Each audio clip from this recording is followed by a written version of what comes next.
Hello students, good morning.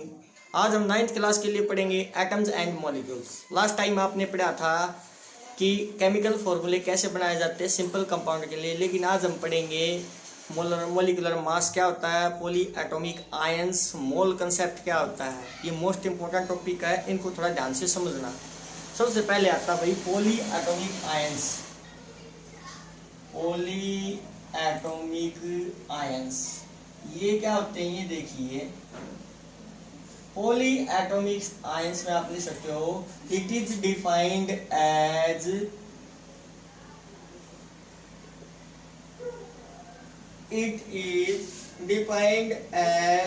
A group of atom, a group of atoms carrying net charge is called polyatomic ions. polyatomic ions example के लिए आप ले सकते हो SO4 sulphate ion,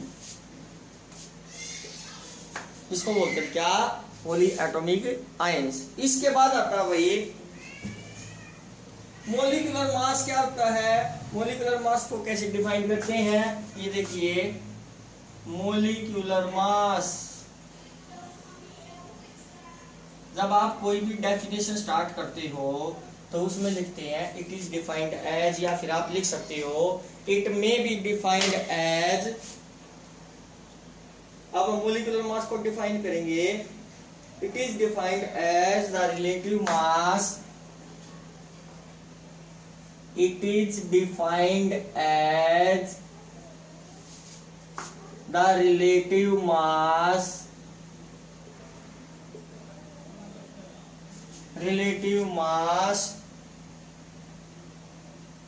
of its molecule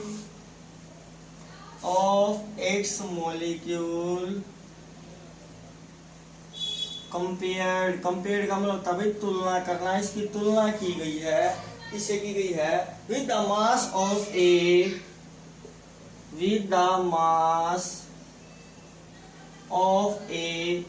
C12। C12 का मतलब है carbon का एटॉमिक नंबर 12 होता है भाई। Atom taken as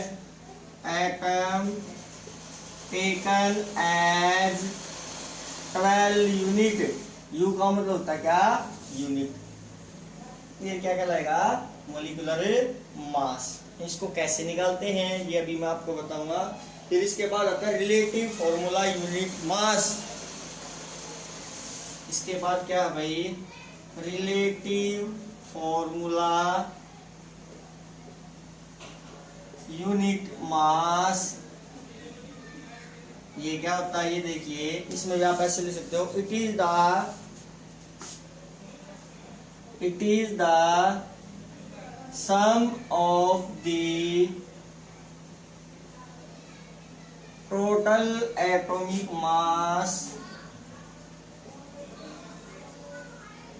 masses of the substance। ये क्या होता है, total atomic mass of the substance का सम होता है। अब देखिए मोलिकुलर मास कैसे निकालते हैं इसको। जैसे आपने कोई भी केमिकल कंपाउंड ले लिया, उसका फॉर्मूले का पता होना चाहिए। कल फॉर्मूले मैंने आपको निकालने बताए थे। फिर उनमें फॉर्मूला के अंदर ये देखो कौन सा एलिमेंट यूज हुआ है, उस एलिमेंट का एटॉमिक मास क्या होता है, उसके थ्रू जो है आप मोलिकुलर मास निकाल सकते हो। एग्जांपल के लिए देखो मोलिकुलर मास को कैसे निकाला जाता है। जैसे वही कई एग्जांपल करवाऊंगा मैं इसमें आपको, तो थोड़ा ध्यान से समझना। सबसे पहले आता भाई C2H5OH। इससे पहले आपको इनका एटॉमिक मास पता होना चाहिए। जैसे हाइड्रोजन का 1 होता है, ऑक्सीजन का 16, कार्बन का 12, Mg का 24, एल्यूमिनियम 27, क्लोरीन 35, सोडियम 23, सल्फर 32। इनके थ्रू जो है आप क्या कर सकते हो, मॉलिक्यूलर मास निकाल सकते हो। मॉलिक्यूलर मास कैसे निकालते हैं ये देखो, यहाँ पे क्या भाई कार्बन, उसके बाद हाइड्रोजन, फिर ऑक्सीजन, फिर हाइड्रोजन, यानी कि टोटल कितने एलिमेंट यूज हुए इसमें, 3 डिफरेंट एलिमेंट यूज हुए हैं। कार्बन का एटॉमिक मास कितना होता है 12, तो यहाँ लिखेंगे 12, कितने कार्बन यूज हुए 2, तो मल्टीप्लाई विद 2। अगर डिफरेंट एलिमेंट आ जाता है इसके बाद तो साइन क्या आएगा प्लस, प्लस के बाद क्या है हाइड्रोजन, हाइड्रोजन का एटॉमिक मास होता है 1 इंटू कितने हाइड्रोजन यूज हुए इसमें 5, फिर उसके बाद ऑक्सीजन आता है, फिर प्लस का साइन, ऑक्सीजन का एटॉमिक मास कितना होता है 16, फिर उसके बाद क्या है हाइड्रोजन, हाइड्रोजन का एटॉमिक मास क्या होता है 1। अब इनकी कैलकुलेशन कर लो भाई, 12 2 24 प्लस 5 1 5 प्लस 16 प्लस 1, इनका टोटल करो भाई कितना आएगा, 24 प्लस 5 29 एंड 1 30 प्लस 16 कितना हो जाएगा भाई 46। तो ये मोलिकुलर मास किसका आ जाएगा C2H5OH। ये होता है क्या इथेनॉल, ये किसका फॉर्मूला भाई इथेनॉल का। अब देखिए इसके बाद आता है CH3COOH, इसको बोलते हैं हम इथेनोइक एसिड, इथेनोइक एसिड और एसिटिक एसिड। इनमें इनका इसका मोलिकुलर मास कैसे निकालोगे, वैसे ही जैसे मैंने अभी निकाला था।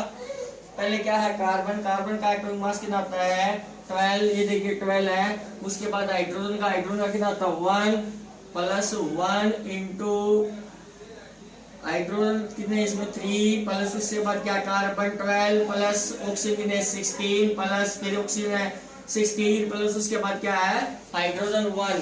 अब इनका मोलिकुलर मास निकालिए, 12 प्लस 3 को 1 के साथ मल्टीप्लाई करो क्या आएगा 3, फिर 12 फिर 16 प्लस 16 प्लस 1, इनको ऐड कर दो, 12 प्लस 3 कितने हो गए 15, 15 प्लस 12 27, 27 प्लस 16 43, 43 प्लस 16 59 एंड 1 60। तो ये जो है एटॉमिक सॉरी मोलिकुलर मास आ जाएगा किसका एसिटिक एसिड का।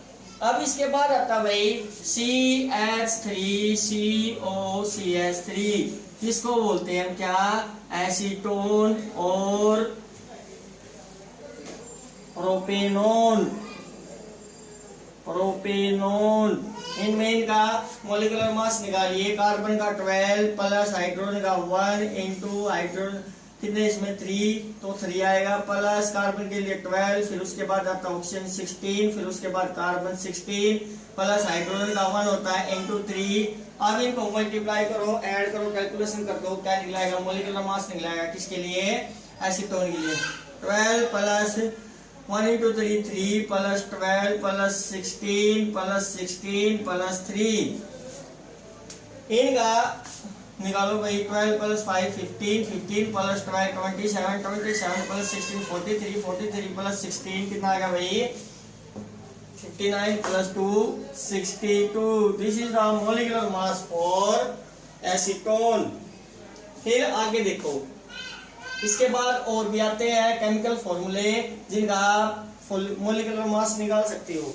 जैसे मैंने लिख दिया भाई AlCl3, एल्यूमिनियम का कितना होता है ये देखो 27 प्लस क्लोरीन का कितना होता है 35 इंटू 3, इनको मल्टीप्लाई करो फिर ऐड कर दो। इस प्रकार से जो है इसका मोलिकुलर मास निकलेगा।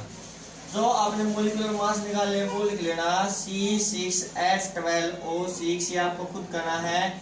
उसके बाद आता है C12H22O11, ये तो ग्लूकोज का फॉर्मूला होता है भाई, और ये किसका होता है कि शुगर का फॉर्मूला होता है। फिर आता है भाई NaCl, जिसको हम कॉमन साल्ट बोलते हैं, सोडियम क्लोराइड कॉमन साल्ट। फिर आता है भाई इसके बाद MgCl2 मैग्नीशियम क्लोराइड। फिर आता है NaOH सोडियम ऑक्सीजन हाइड्रोजन, यानी कि इसको बोलेंगे सोडियम हाइड्रोक्साइड। फिर आगे और देखो जो आपने निकालने हैं, फिर आता है C6H6, ये होता है बेंजीन रिंग। फिर इसके बाद है C6H12, इसको बोलते हैं साइक्लोहेक्सेन। फिर H2O, फिर इसके बाद H2O2। इन सभी का जो है आपने मॉलिक्यूलर मास निकालना है। फिर इस चैप्टर का लास्ट टॉपिक आता है भाई मोल कंसेप्ट। मोल कंसेप्ट है, इसको थोड़ा ध्यान से समझना। मोल कंसेप्ट क्या होता है इसके बारे में मैं आपको बताऊंगा। मोल कंसेप्ट, मोल कंसेप्ट, मोल कंसेप्ट क्या होता है? देखो, जब आप कहीं भी शॉपकीपर के पास जाते हो तो उसके पास जाने के बाद में जैसे आपको क्लोथ कपड़ा लेना होता है तो आप ये बोलते हैं इतने मीटर कपड़ा दो, जो मोल भाव करते हो, ठीक है। अब इस मोल कंसेप्ट में जो है ये तीन चीजों के ऊपर डिपेंड करता है। सबसे पहले जो है वो है मास। सबसे पहले किसके ऊपर डिपेंड करता है? ये मास के ऊपर। मास के बाद आता है क्या? Number of particles. इनके ऊपर डिपेंड करता है number of particles. Number of particles में आप ले सकते हो atoms, ions and molecules. Atoms, ions and molecules. फिर आती है इसके बाद क्या? वॉल्यूम। यानी कि मोल कंसेप्ट तीन चीजों पर डिपेंड करता है। कौन कौन से? सबसे पहले आता मास, फिर आता है नंबर ऑफ पार्टिकल्स, उसके बाद आता क्या? वॉल्यूम। मास को किस में लेते हो भाई? आप किलोग्राम में और ग्राम में, ठीक है। नंबर ऑफ पार्टिकल्स में जो वैल्यू होती है एवोगैड्रो नंबर 6.022 इंटू 10⁻23। अगर एटम तो यहाँ एटम लिखो, आयंस है तो आयंस, मॉलिक्यूल्स है तो मॉलिक्यूल्स। फिर आता वॉल्यूम। वॉल्यूम के अंदर आता भाई 22.4 लीटर एट STP। STP का मतलब होता है भाई standard temperature pressure. Standard temperature, उसके बाद क्या है? प्रेशर। ये तीन चीज है जिनको बोलते हैं हम क्या? STP। फिर इसके बाद आता है भाई, देखिए इसके बाद आता है नंबर ऑफ मोल्स। क्या होती है? Number of moles. Number of moles होते हैं